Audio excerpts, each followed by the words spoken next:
kemi apo s'kemi vijat kuqe për në të ardhmen, mbas rezultatit 28 dhjetorit. Ajo që unë e pres, si një farë idealisti i politikës dhe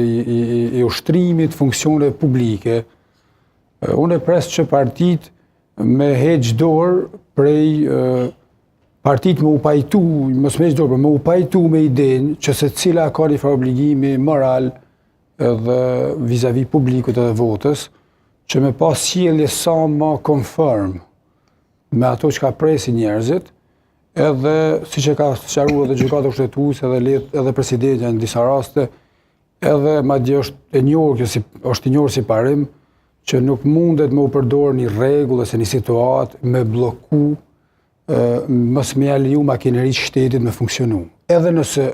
fillon neni, x neni t'jep të drejtë, nuk pritet për një të zgjedhur, një ministri, një deputeti, nuk pritet që me u gjetë ajo hapësirë, se dhe në ligjet e Francës atë mundet dikush me gjetë në hapësirë. Në Francë, për shembull, neni i famshëm 49.3,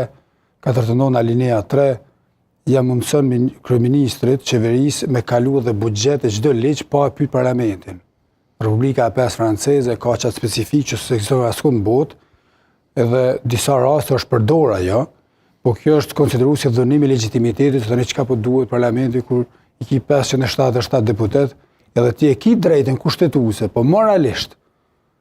kryeministri aktual i Francës për shembull është angazhuar që nuk do ta përdor 49.3-shin më, do të gjej kompromise me deputet, me parti, sepse edhe pse ekziston një rregull që ja mundson atij, nuk e përdor. Do thotë, unë pres që partitë edhe deputet në çdo pozicionim media dhe para kuvendi shpesh me gazetar, unë kam thonë që fakt unë e pres, ndoshta jam gabim se këtu po s'du me u binde me besu që janë çmend gjithë, mendoj që kanë deviju, jo janë çmend, po kanë deviju komplet për atij misionit që është